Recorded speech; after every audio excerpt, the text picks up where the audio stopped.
Welcome to Sythis, Harvest Moon's Hand. As far as our opening hand goes, yes, we will keep on this one. Is that an Ancient Tomb and a Cultivate and a Forest? We'll put them right next to each other. And we have the Yargle edition of Swords to Plowshare, which is actually better than the normal Swords to Plowshare. And if you're asking how, look, it's got Yargle on it. All right, so let's go ahead and lead off with. I think we'll lead off with Forest. That way we can go Ancient Tomb into Cultivate next turn and have some fun, then go for Enchantress Presence and have an answer for Grand Arbiter Fart Monster. So that sounds like a pretty good play. Let's get Sythis pop back up and cover our commanders. But let's get the Ancient Tomb going first. So let's go Ancient Tomb.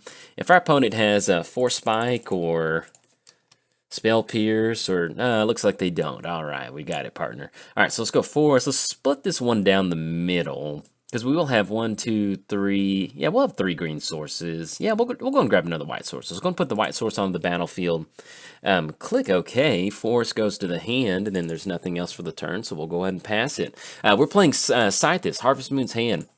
Whenever you cast an enchantment spell, you gain 1 life and you draw a card. And we'll cover Grand Arbiter Fart Monster here in a second. And I think at this point yeah, I like this. So Shock and Temple Garden. Let's go for the counterspell test with Sythis. That's gonna stick. So let's follow it up with another Enchantress card draw with Enchantress Presence, and why not? Let's get that down. Now we're set to go. Anything else pass the turn to our opponent. Playing its Grand Arbiter Fart Monster. White spells you cast cost 1 less to cast. Blue spells you cast cost 1 less to cast. Then spells your opponents cast cost 1 more to cast. Our opponent's going to go for As Foretold, which would be so much fun in a deck like this. I would love that. All right, so we do have Archon of Sun's Grace, and that's going to be a Pegasus token. And can we get a Pegasus token down? Right, unfortunately we can't. So let's do this. So let's go land drop first. Let's get down Windswept Heath. Let's go for Archon. We're going to get that down. That's going to be 1/2 off of Ancient Tomb. That's still going to give us access to Worldly Tutor and Swords to Plowshare, which I really do like. And the coast is clear, so let's go and get in for 1 commander damage. Go, Sythis. Go. All right, so Sythis swinging in for 1. It's going to knock them down to 39, and that will be 1 total commander damage. So we've got the clock established, 20 more turns. And we've got this. So we did cover both commanders. To give a quick shout out to our sponsors, TCG Player. If you go to bit.ly/JoltMTG, that's going to apply my affiliate link. That's going to allow you to get some cards and help support the channel at the same time. So if you do use that link, much obliged. I certainly appreciate that, especially if you're thinking about building some Modern Horizons. I'd appreciate it. Let's go and crack in Windswept Heath. Let's crack that. Let's grab another dual source. Let's go ahead and get this popped out. We're going to go and grab, unless you control 2 or more basics, which you do control 2 basics. So let's go and grab Canopy Vista. There we go. Let's go ahead and go for Swords to Plowshare on Grand Arbiter. You know, if we can make them... Oh, it's going to cost 1 more. That's right. So do we want a Worldly Tutor? I think we Worldly Tutor. That's going to be a little bit better. Let's go Worldly Tutor, and let's put an Enchantress creature on top of our library. That way we're guaranteed to just get as much card draw as possible. So let's go ahead and grab... We can grab Destiny Spinner, which is a good option, or we can go for Sanctum Weaver. For playing against a Stacks deck, I think I kind of like going Sanctum Weaver. Yeah, I like that. So we're going to do that. We're going to put Sanctum Weaver on top. That's going to give us a 2/2 Pegasus token. Yeah, 2/2 Pegasus token, and it's going to be 2 card draw from Enchantress Present and Sythis. And if we go for Set Champion, that'll be 3 card draw. So that'll be pretty good. The only downside is we need to leave up 2 for Swords to Plowshare. So let's drop in Forest. Sanctum Weaver is going to cost 3. So actually, let's just go and go Swords to Plowshare right now. That's going to be 1/2. And then that way, they're still going to get a land. They can recast it next turn, but that's going to allow us to get a ton of value on the battlefield. Let's go for Set Champion. That's going to be 1, 2, 3. And that's still going to allow us to set up Sanctum Weaver, which is going to be very good feeling, cashing a 3 card draw and getting a token. This is why you play Enchantress. Look at this. Look at this. We're going to cast a Sanctum Weaver, Enchantress Presence card draw, Sythis, Greater Oromancy, Sanctum Weaver, Set Champion trigger, Archon, Pegasus token. Oh yes, look at Value Town. I love this. All right, so anything else? No, that is it. Let's go ahead and swing in. We're going to get in for Sythis, get in for Archon too. And that, ooh, that's going to be Swords to Plowshare on Sanctum Weaver. Yeah, that's perfectly fine. All right, so we're going to go and swing in. That's going to be Sythis. That's going to be Archon, and then anything else. No, we're going to go and pass turn. There we go. All right, swinging in for 3, or excuse me, 4. It's going to drop it down to 37, and that'll be 2 total commander damage, and then anything else past the turn. So with us hitting Greater Oromancy, that's going to be a really good option for us, because we can get Greater Oromancy down. That's going to allow us to protect a lot of our enchantments, and one of the good things about Greater Oromancy is that with Sythis, Sythis is an enchantment creature, so that allows us to get some really great protection for Sythis. That way our opponent can't really interact with them. So we do have Suppression Field. Activated abilities cost 2 more. We're not really doing any activated abilities. We're just spell slinging over here. So that is not that scary at all. So let's drop in Fabled Passage. Let's go for... Oh yeah, they cost 2 more. We're not going to go for that. So we're going to go for Greater Oromancy. It's going to be 1 and then 2. That's going to be some extra card draw, and then we change his presence. And we'll see if they have some sort of answer or some sort of... All right, opponent's going to scoop it up on that one. So I'll go ahead and post this one up, because this is exactly what we're trying to do with a deck like this. Once we get down Greater Oromancy, if our opponent's banking on a lot of spot removal, it's going to be really hard for them to stop this Sythis, chain that we're going for, this value chain, getting a Pegasus, getting a card draw. Once we do get Greater Oromancy down, that's going to allow us to protect our board state. We go for Seal of Cleansing or Seal of Primordium. That's going to get rid of Commander Sphere. That's going to get rid of, actually, it's going to get rid of Suppression Field, get rid of As Foretold. Then once we go for Crop Rotation, that's going to allow us to go for Serra's Sanctum. So we get Greater Oromancy down. With that Crop Rotation, that's going to be 1, 2, 3... You're looking in the neighborhood of 4. It's not that great right now, but as we get more stuff down, we'll definitely be in a good spot. But we'll definitely take this beside this. So, especially against Grand Arbiter Fart Monster. Hey, anyway, if you enjoyed the game, like and subscribe. Thanks. Bye. Welcome to Sythis Enchantress. As far as our opening hand goes, yeah, I like this. This is very good. We've got some board wide protection and Heroic Intervention, and we've got Sanctum Weaver, a little bit of mana ramp, Greater Oromancy to protect our stuff, and a little bit extra ramp in Wild Growth. So let's go ahead and lead off with Thorn Glint Bridge, because it's enter the battlefield tapped either way. And then anything else, let's go and pass the turn over to our opponent. But yes, welcome to Sythis. Hope you're excited to get some Enchantress card draw going. That is the name of the game. And we're playing against Sen Triplets, so this should be a very interesting match. And all right, let's have some fun. Opponent's off to a great start. Let's go and lead off with Forest. Yeah, I like that, because we can go for Sythis. And once we get Sythis down, that allows us to go for Sanctum Weaver and Wild Growth next turn, and that's going to allow us to get in for some extra card draw. So I kind of like that. So we're playing Sythis, Harvest Moon's Hand. Whenever you cast an enchantment spell, you gain 1 life and you draw a card. Playing against Sen Triplets. At the beginning of your upkeep, choose target opponent. This turn, that player can't cast spells or activated abilities and plays with their hands revealed. You may play lands and cast spells from that player's hand this turn. So we'll see what sort of fun stuff they've got assembled on their side of the battlefield. They got Mox Opal and Mana Vault online, but they do not have, well, Mox Opal's not online yet, so we're really just looking at a Hollowed Fountain with 3 extra colorless mana. So let's see what they have to show for it. All right, this is going to be tied, so they are ahead on that. But we did cover both commanders. So give a quick shout out to our sponsors, TCG Player. If you go to bit.ly/JoltMTG, that's going to apply my affiliate link. That's going to allow you to get some cards and help support the channel at the same time, especially if you're interested in building one of the new commanders from Modern Horizons. If you use that, thank you very much. Let's give a quick shout out to MTGOTraders, Inc. Gaming. I started a Patreon, and it is officially free time, so let's have some fun.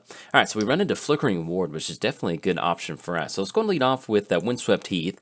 We're going to go and crack Windswept Heath, grab ourselves a dual source. That way we don't draw into a dual source right now. So let's just go and grab Savannah. And if we end up going for Wild Growth on Forest, I like that, because we can get some good value right now. So let's go Wild Growth on Sylvan Library. Okay, so we end up going for... Yeah, I think we need to get Greater Oromancy down.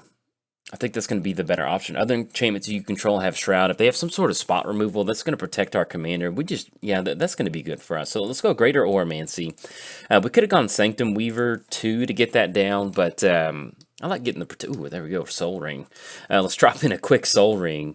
And then nothing else for 2 color. Let's go and push in for 1. They've got no blockers over there. Why not? Get the commander damage race going with Sythis.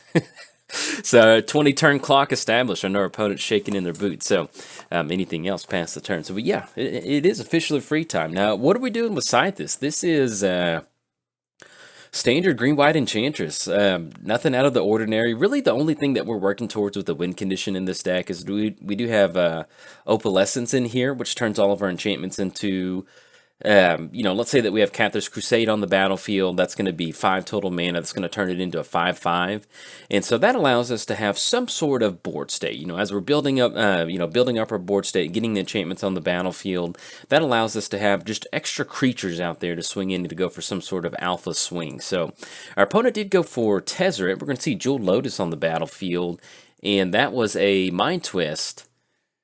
All right, that's going to get rid of our entire hand. Okay. So let's see what we rip into. Grasp of Fate. Okay, so I think what we'll do on this one is we're going to get rid of Tezzeret. So let's go a double white on this one, double white. And we're going to tap down on Soul Ring just in case we run into something that we want. So let's go Grasp of Fate. Ooh, Eidolon of Blossom. We're going to go and exile Tezzeret. Get rid of Tezzeret, and then we do have Eidolon of Blossom, but unfortunately, we're not going to have enough mana to get that, because it's going to be, well, let's just make sure. That's going to be, that's going to be 3 total mana, so we can't do that. Let's go ahead and go to our combat phase. Let's tick down the Sythis combat score. It's going to drop them down to 36, and that'll be 2 total damage. And then anything else, no, we're going to go and pass the turn over there. But yeah, that's kind of the win condition for the deck, is to just really get that card draw going over the course of a game. And as we get these enchantments out there, turn them into creatures and start swinging them in sideways, and that's what makes it fun. A little bit of redundancy that we do have in the deck is going to be Starfield of Nyx. That allows us to get a little bit of reanimation out of the graveyard too. And, after getting hit with the Mind Twist, we do have some options to bring it out of the graveyard with Starfield of Nyx. But outside of that, it's just good stuff. We've got Grasp of Fate in here. Something like Cathar's Crusade. If this goes unchecked, we do have a lot of tokens in here, ways that we can generate tokens. I think with Archon of Sun's Grace, and actually with Sen Triplets down, at the beginning of your upkeep. All right, so what we're going to do on this one is we're simply just going to go ahead and go for Eidolon of Blossoms. We're just going to try to dump our hand out as quickly as possible. That's really going to help us out, because we just want to give them nothing to do on our turn. So let's go ahead and make the land drop for the turn. Let's go Eidolon of Blossoms. It's going to be 1/2 off of Soul Ring. Pretty painless off of that. So let's get that card advantage going. We still have, if they take the force, that's fine. And we still get the card draw whenever Eidolon enters the battlefield. So it's going to be additional card draw, Temple of Plenty. So we've already made the land drop. Anything else will pass the turn. So we're kind of in a little bit of a holding pattern right now. One of the good things about having double Enchantress pieces out there with Sythis and Eidolon of Blossoms is that as soon as we cast an enchantment, that's going to be 2 additional card draws. So that's going to allow us to kind of refuel and hopefully find a little bit more answers. If we run into O-Ring, we have, I can't remember all of the stuff that we do have in here, but basically, we've got Banishing Light. We have different ways that allow us to get rid of permanents on our opponent's side of the battlefield. And especially with Greater Oromancy out there, it's going to protect those enchantments, and let's say I have some sort of mass destruction spell. So, all right, so let's see if Sen Triplets going to be swinging in. They will not. That's simply just going to sit at a 3/3. And, ooh, Worldly Tutor. Okay, so at the beginning of your upkeep, I think what we'll do is we'll go Forest. And I think that is a Sen Triplets trigger. So let's see. So yeah, we don't want to push in. I think what we'll do, we'll go to our end step. I think we can do this at the beginning of your upkeep, choose target opponent. So we should be able to do that in response to that trigger. So yeah, let's get that Sen Triplets trigger on the stack. Let's go Worldly Tutor in response to that. That way, if they have any sort of, response to that. Oh, duh, with Ashiok. There we go. But anyway, that's a good way to make sure that they don't have access to a Worldly Tutor. This can be a pretty good option. So, didn't work out as intended, but I do forget about that Ashiok static ability over there. So, we'll see what we can do about it. But yeah, that's if you missed it, we did have a Sythis game that came out last week, and it was a really fun game. It was just couldn't get a lot of stuff moving. We developed our board state, but we just could not find it. All right, so we've got Teferi's Protection. And I think what we'll just probably end up doing this during our opponent's upkeep again. We're simply just going to go and pass the turn. So yeah, let's do this. So let's go Teferi's Protection.